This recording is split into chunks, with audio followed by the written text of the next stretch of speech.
All right, welcome back to Chaotically Intolerant, episode 205. Today we're going to be covering some baseball, a lot of baseball on this episode, and a little bit of NBA playoffs. Before we get into that, make sure to like, comment, subscribe. Go check out our 2025 NFL schedule release video dropping on Thursday. It's Michael actually put it together all on his own. It is in the old format of how the NFL used to make the schedule from '03 to '05, you said, kind of in that time frame. Yeah, '02 to '05 when it was 32 teams, 16 games under the old television format of ESPN having Sunday Night Football and then ABC having the premier game of Monday Night Football. Yeah, so go check that out on our YouTube. It should be the full schedule is on draftamerica.com if you want to go look at that. Again, make sure to like, comment, subscribe, and let's go.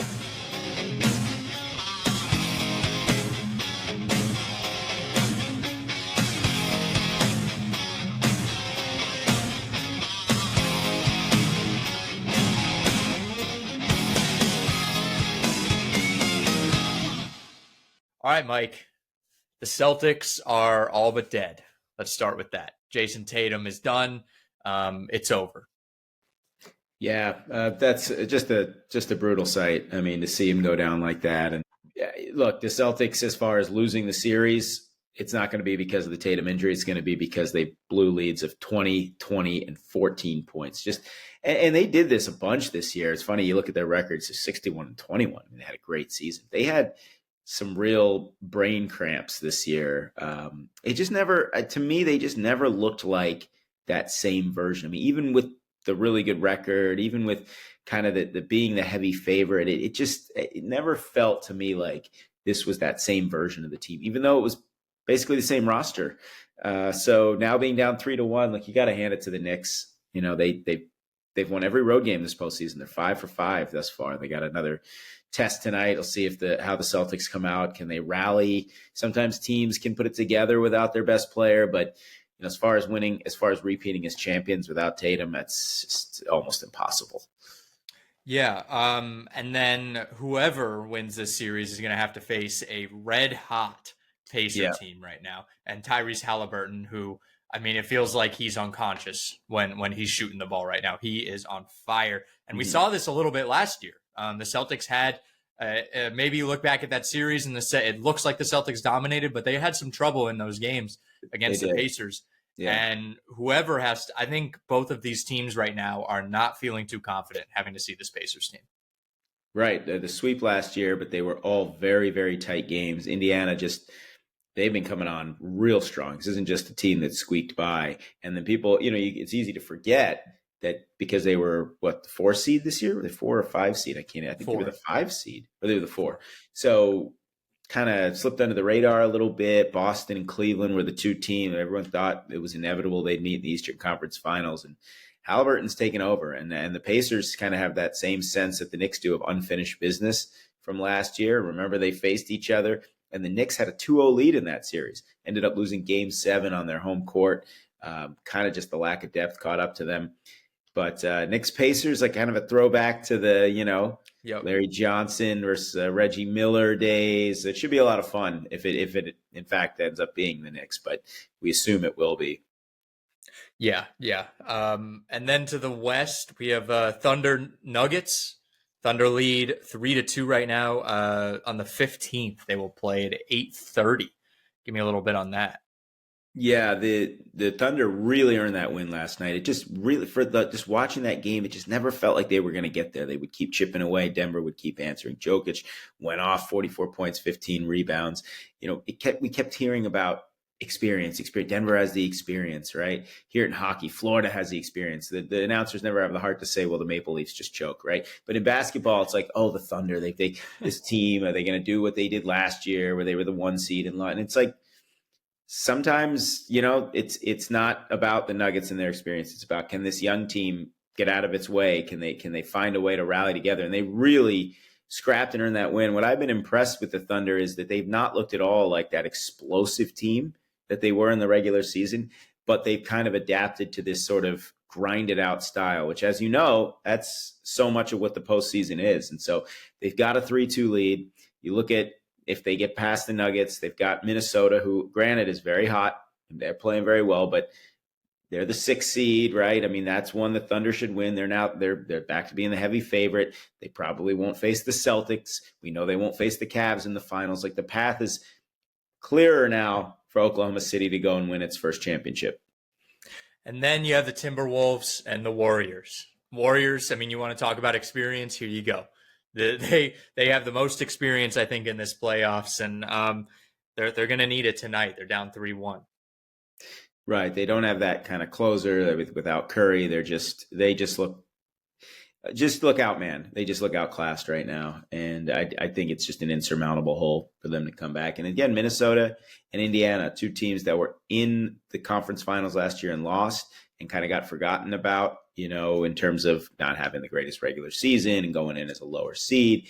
And here they are, Indiana's in, and now the Timberwolves are on the precipice of getting back to the Western Conference Finals. So kind of give those teams credit for kind of, fighting through some more adversity this year, maybe even than they did last year to get to this point.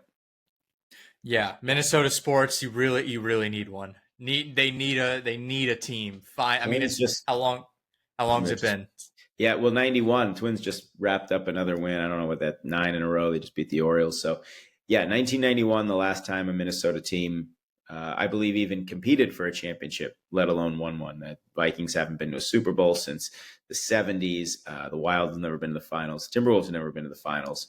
And the Twins last went to the World Series when they won it in 91. Yeah. All right. Well, that's our NBA segment. We clearly don't give as much love as we do to other sports. Let's get into baseball. So, well, I was also watching this game. Orioles, another loss. It's not good. It hasn't been good for anyone in the American League East right now. Right. The Yankees, they're playing the best out of anybody, but certainly don't look unbeatable. 24-18. Red Sox kind of just scraping by over 500. Jays, Rays, mediocre, and then the Orioles are just bad. Yeah. They're just bad. I mean, I don't know how else to sugarcoat it. It feels like these standings, this order looks right. It looks like when you think about the American League East, you think about the Yankees, and then you think about the Red Sox, and then you think about the Blue Jays because they always kind of hang around there a little bit. Tampa always just clawing right at the Blue Jays, right underneath them, and then Baltimore in the cellar. This feels right. Although usually you expect the Yankees and Red Sox to be a little bit better and compete a little more. Yeah, it's just kind of what it's been for many years. Over time, Orioles sitting in last, Yankees and Red Sox duking it out at the top, and the Jays and Rays just falling somewhere in this pit of mediocrity. So I don't know. AL East, there have been some years where the AL East is great, like 2023. You had the Orioles and Rays won like 101 and 99, and I think the Jays also made it. But here we are, different story.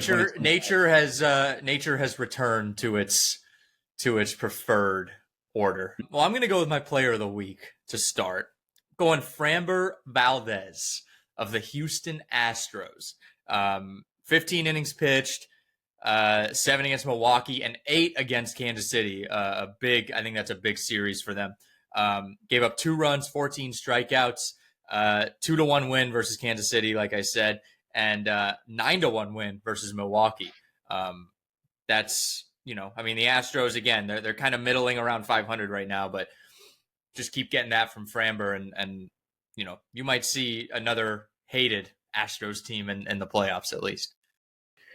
Yeah, well, Hunter Brown is one of the front runners early on here for Cy Young. So between him and Valdez, they don't, Blanco can be really good, but and McCullers had a really rough outing. He's coming back from Tommy John, so they don't have the rotation depth, but Valdez and Brown, that's a pretty formidable 1-2 punch. Yeah. Lance McCullers, I did see this. He got death threats for his horrible outing against the Cincinnati Reds. Obviously not acceptable in any circumstance whatsoever. But how much money is this person betting on a May game between the Astros and the Reds? You have a gambling addiction if you are betting that much money on Astros and Reds, 2 500 ball clubs in the middle of May. That's pretty pathetic. Sounds like a gambler. And if you want to talk about gambling, Pete Rose has been taken off the commissioner's banned list along with Shoeless Joe Jackson. Although I did hear that they are still not eligible to be in the Hall of Fame or something like that. I mean, the voters, knowing the voters, they probably won't vote him in anyways. Right. Yeah, that's of course they wait until someone dies to do that. Yeah. That's the Rob Manfred way, right? Yeah. Well, he said that the rule has served its purpose once they have died. That they don't need to be on the list now that they are dead. Right. Let's stop humiliating them only when they can't appreciate it. Yeah. Who is your player of the week? My player of the week is Drake Baldwin of the Braves. He is the catcher, and he is splitting time for the most part with Sean Murphy, but he has had one heck of a run here over his last 6 games. He is 9 for 14, couple of homers, 5 RBI. So this is a team that, still waiting to get Ronald Acuna back. Still waiting to get Spencer Strider back. They have made up a lot of ground after that 0-7 start. And Baldwin, he had a big 3-run homer yesterday in a game they won 5-2. And he has really started to come into his own, a 24-year-old. Yeah.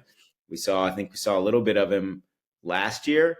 No, I beg your pardon. No, he's a true rookie. I knew he was a rookie, but he actually did not play last year. So this is a rookie catcher who now is hitting .329 with 4 homers and 11 RBIs in just 25 games. And he is really heating up right now for the Braves.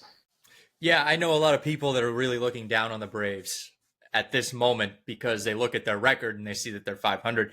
This Braves team is 21-14 since that start. I mean, yeah. I think any fan would take 21-14. Obviously, you can't take away those 7 straight losses, but still, this is a Braves team that I think they're finding their footing.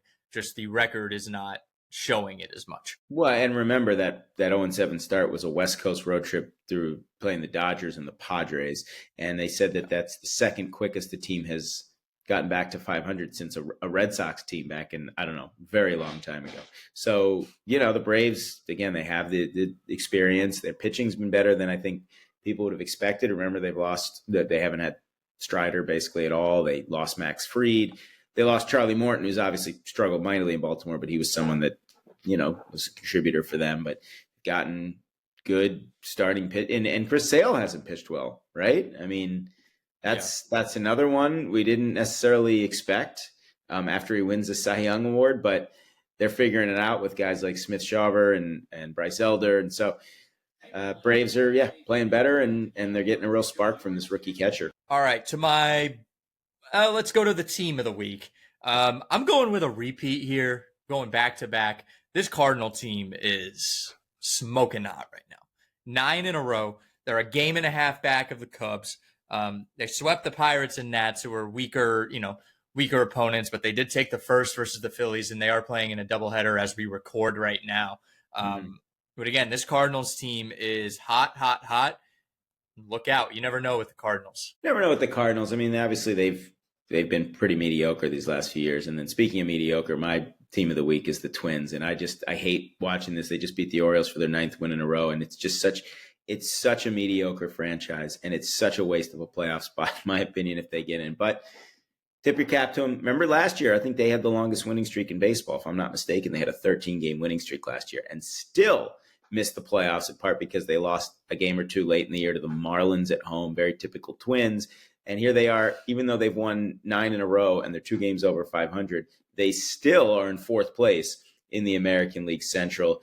They, and I think now 4 of those 9 wins are against the Orioles. They did sweep the Giants over the weekend, so Giants are a pretty solid club. But just one of those things, like you watch them and there's just nothing exciting about them. They're just winning games, and I know that's the point, right? They're winning games. Who cares how they're getting it done? They're getting it done, but there's nothing that screams to me like, oh, this year's Twins team is so different. I mean, right? This team's scrappier than the one that hit 307 homers in 2019 and still got swept by the Yankees. So I hate to admit it, Twins are still my team of the week because, 9 wins in a row is 9 wins in a row. Yeah. 9 wins, that's difficult to do in any – I don't care who you are. I don't care what your schedule looks like. Even if you're playing teams like the White Sox and the Rockies. I mean, those teams are bad, but baseball, it's very easy to win one on accident or lose one on accident. Well, yeah, tell that to the Padres who got smoked on Sunday by the Rockies after that 21-0 game. So yeah. Well, you run out of runs. That's what I've always heard. Run out of runs, and you just a team just says enough already. Like, we're just gonna have one game where we put it together. Yeah. To my bum ass player of the week, this is a somewhat middling Cubs team or struggling Cubs team, Kyle Tucker. It's thought about that. Yeah, hasn't been pretty. He's 2 for 23, a 464 OPS, one home run though, and a 160 on base percentage. They lost two big series, both to the Giants and Mets.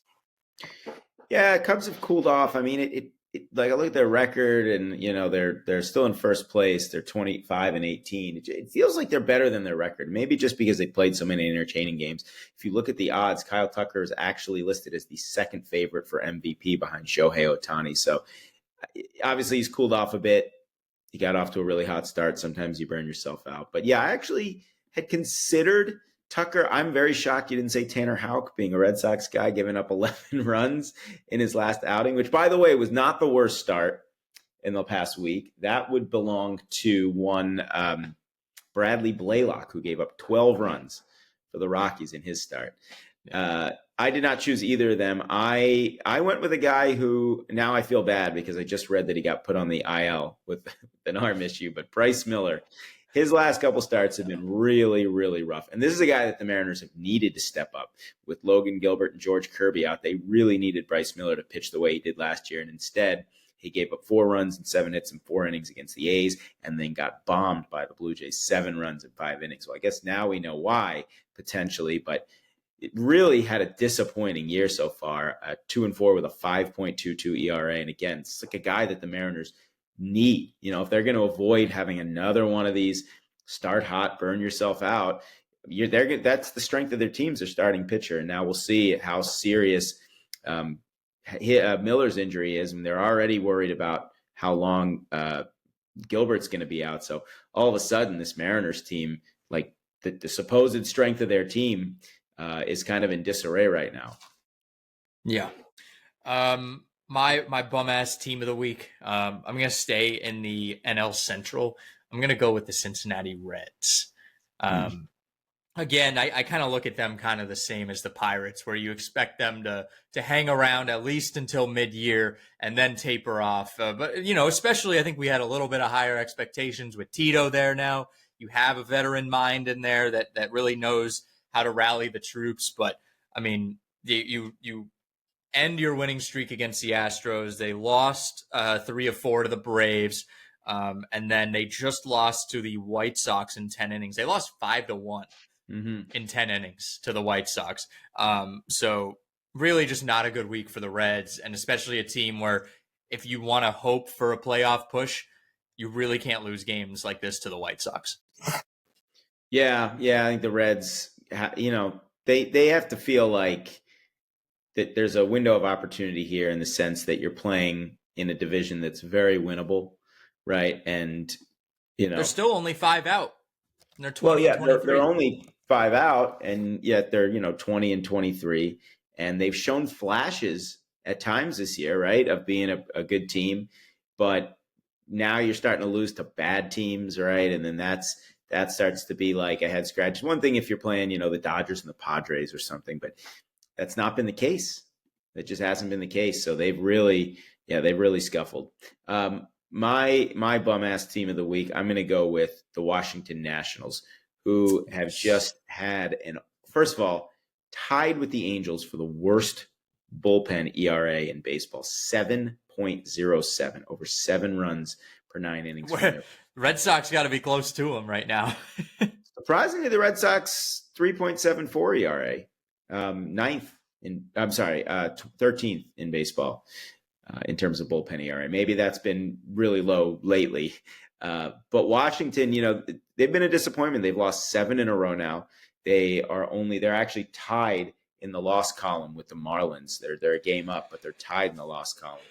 7 straight losses, and just kind of a head scratcher, because I thought they would at least hang around for a little while. They've got some good young players, obviously, but the bullpen has been such a mess for them, and it's just contributed to them basically tumbling out of any hope of contention. I mean, maybe 500, but now they're 9 games under. So that's been a downer.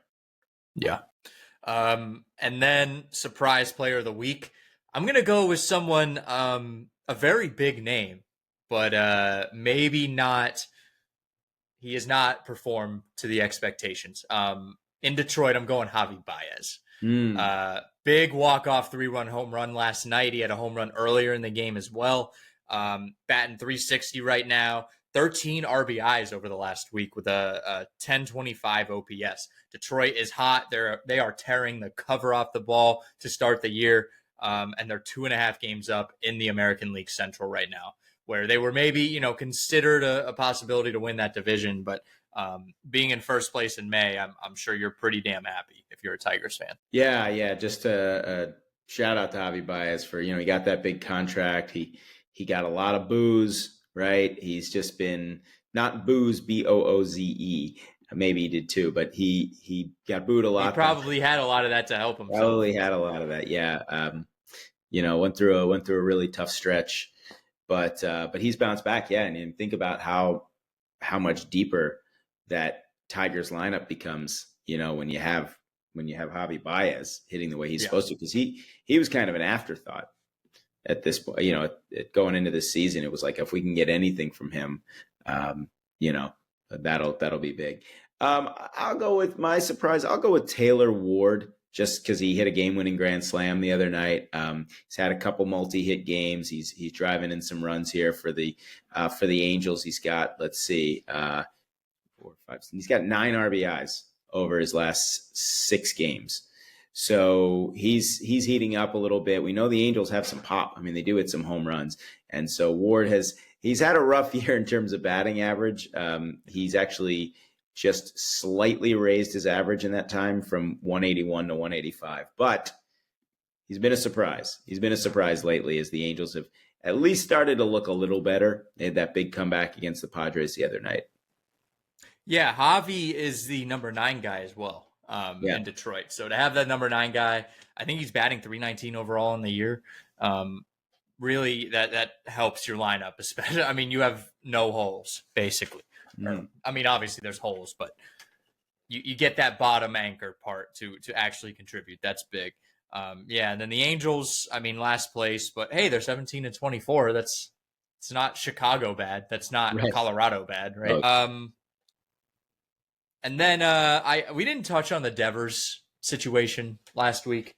I mean, I still think it's being over. I still think all of this is overblown. If at the end of the day, we signed this guy for his bat. I think that was the main reason you signed him to the extension. You signed him for the bat. And we saw this with Xander Bogaerts when he was young. And I think in 14 or 15, they tried to move him to third base, and he had the worst year of his career. It's not just doing what's best for the team, because honestly, Rafael Devers at first base, I don't think would be best for the team. I'd rather them go out and sign a JD Martinez or a Bobby Dahlbeck or anyone else. Devers, his main issue was his defense at third base. Why would we expect it to be any better at first base, especially if he feels that he was rushed into learning a position? If you ever watched Moneyball, first base is incredibly hard. It's incredibly hard. Ron Washington, in the movie, not real Ron Washington. But he says it's incredibly hard to learn. And I mean, it's not an easy position, and especially for a guy who you've already pissed him off a little bit by saying, hey, you're our third baseman at the beginning of the offseason. And then you go out and get another third baseman in Alex Bregman, who has, I'm incredibly happy with his bat, but he has not been stellar defensively at third base, to say the least. He's had a couple of kind of odd errors where you scratch your head and you're like, why are you making that error? I could see a Christian Campbell doing that, which we have seen a few rookie mistakes from him. And he's also not a second baseman. I think he played sparingly in the minor leagues at second base. We did see him kind of screw up a double play last night that led to a Detroit run or a rally. So I think at the end of the day, if he's your superstar, he's the guy you gave all that money to, you do want to appease him. And again, you got to look at the roster and say, is Rafael Devers your best solution at first base? Absolutely not. I don't think it's anywhere close to being the best solution at first base. I'd rather go out and sign someone, go trade for anyone. Just go out and get an external solution, because there's clearly not an internal solution at the moment. Blaze Jordan, I think he's playing like single ball right now. That's not even worth it. But Devers, I really don't blame him on being a little frustrated with Craig Breslow. He's clearly I think he's happy with Alex Cora. And I think another great point was brought up, and this goes into a deeper conversation about how the Red Sox are operated. Devers is the little brother of that Betts, Bogarts, and Devers kind of core group that you had. He was the little brother, right? Everyone called him, he's the baby, he's little Raffy. He likes ice cream, and he has that big chew in his mouth. He looks like a baby. Anytime there was an issue, Xander Bogaerts stood up for him, or Mookie Betts would stand up for him in the media and say, no, we're handling this. And now Devers is alone. And I'm sure he still is a little pissed off that all of his friends are spread out now. He doesn't get to play with his friends anymore. They're in other places, and you can say, oh, he's a Major League Baseball player. Oh, he's an adult. It's still going to be frustrating for that to happen. And now you're asking him to switch positions multiple times. It's like a science teacher at a school. You have a really good science teacher. You tell him, next year, you're our science teacher. Prepare to be our science teacher. And then a few weeks before the school year, they bring in another science teacher and they say, oh, well, we actually need you to go teach critical thinking, which is just a completely different thing from science. And you say, okay, I'll do it. I'm not really happy about it. I prepared to be a science teacher all year, but now I'm going to go do this other thing. And then they say, hey, our English teacher is going to go have a baby, so she's going to be gone for the rest of the year. We need you to go do that. You're not even the best option to be an English teacher, but we're going to put you there anyways. You're going to be upset. You're not going to be happy with it. And you haven't been happy with the organization has been run in the past. So you're going to voice your opinion, and you're going to be a little bit more of a dick to handle it, which I don't blame him whatsoever. I would not be happy. The team can go out and sign a first baseman. That is the best option for this Red Sox team right now, not having Devers there, not screwing with him, because if you mess with him physically, he might not hit as well. And we saw what happened when you piss him off. He was tearing the cover off the ball this weekend.